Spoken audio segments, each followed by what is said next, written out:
여러분들 놀랍지 않으세요? 양파가 식중독을 유발한다?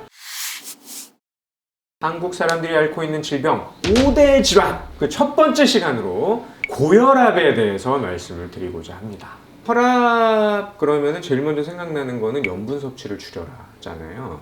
결론부터 말씀드리면 저는 사실은 그 말을 좋아하진 않아요. 실제로 혈압과 관련해서 아주 최전선에서 권하는 그 다이어트 이름이 대쉬 다이어트라는 다이어트가 있거든요. 고혈압을 관리하는 다이어트라는 그 약자를 이제 대쉬라는 걸 써서 대쉬 다이어트라고 하는데, 대규모의 집단의 사람들이 극단적으로 염분 섭취를 줄였더니 혈압이 얼마가 떨어졌느냐, 한 2에서 7 정도 떨어졌다. 근데 2에서 7 떨어진 건가요? 저라면 이제 고혈압 관리를 어떤 식으로 좀 했으면 좋겠느냐. 혈압이라는 거는요, 원래 혈관이 말랑말랑 탄력이 있는 거잖아요. 그 혈관의 탄력이 줄어들고 혈관이 딱딱해지고 좁아지고 하게 되면 내가 원하는 곳으로 혈액을 잘 보내지 못하게 되니까 압력을 억지로 짜내고 높이는 게 이제 고혈압이다라는 거예요. 안정적으로 혈압을 유지하면서 온몸에 혈액을 잘 보내려면 비만 내지는 혈당이 올라가는 거, 이런 거랑 다 연관이 있거든요. 고혈압 관리는 무조건 나트륨이 아니라 결국은 혈당 관리,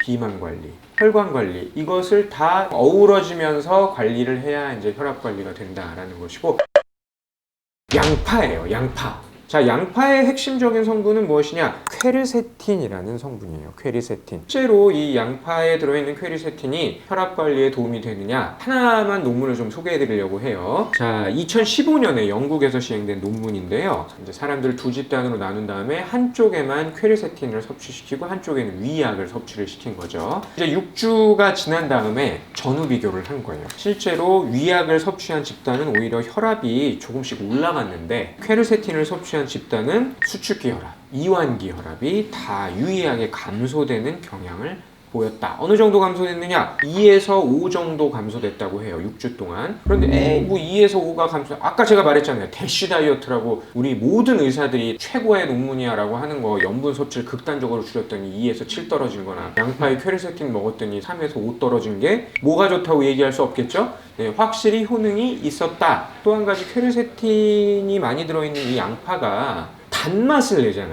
이 양파를 계속해서 익히게 되면은 양파에 들어있는 성분이 프로필 메르캅탄이라는 성분으로 바뀌게 되거든요. 이 프로필 메르캅탄이라는 성분은 설탕의 5, 60배 정도 더 강한 단맛을 가지고 있는 성분이에요. 스테비아나 자일리톨이 설탕의 대체제로 쓰일 수 있는 이유는 당을 올리지 않기 때문이라는 거예요. 그러면 프로필 메르캅탄이 혈당을 올리느냐? 그렇지 않아요. 혈압 관리라는 거는 무조건 나트륨을 줄여서 혈압만 떨어뜨리는 게 아니라 혈관을 탄력 있게 유지를 하면서 혈당 관리와 그 다음에 혈관 관리, 비만 관리까지 동시에 가야 되는데, 혈당이나 비만 관리의 핵심은 설탕을 줄이는 거잖아요. 그런 측면에서 이 양파에 있는 프로필 메르캅탄을 잘 이용한다고 하면 설탕을 대체하면서도 혈당을 올리지 않으면서 비만 관리도 하면서 혈압 관리를 하는데 아주 도움이 되지 않을까라는 거고요.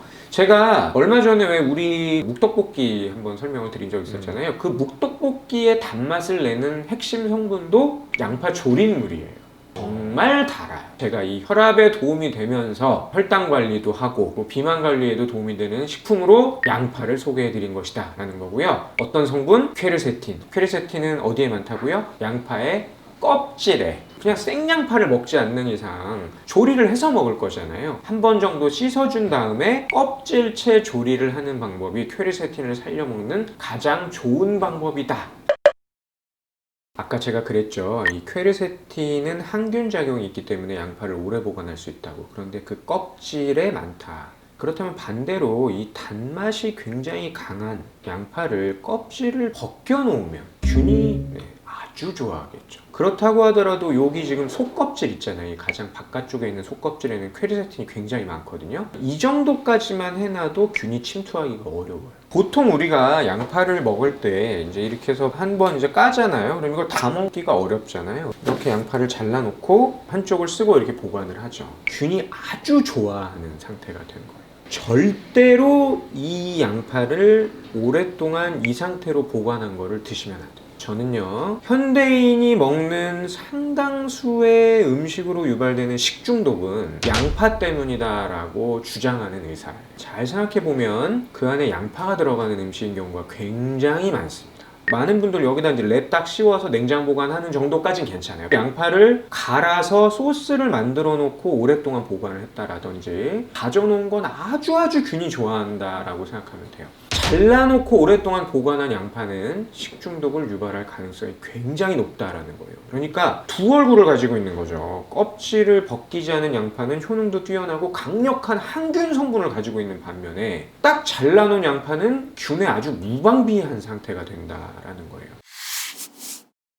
짜게 먹지 말아라가 아니라 혈관을 탄력을 잘 유지하는 게 굉장히 중요하다라는 거, 그 핵심 성분 중에 하나가 퀘르세틴, 양파의 껍질에 많이 들어있다라는 거 꼭 기억을 하시면서 양파는 오늘부터 껍질째 충분하게 드시고 잘라놓은 양파는 바로바로 소모하거나 랩을 씌워서 보관을 하는 걸 잊지 말으셨으면 좋겠습니다. 도움이 되셨다면 꼭 구독과 좋아요 꼭 눌러주시면 감사드리겠습니다.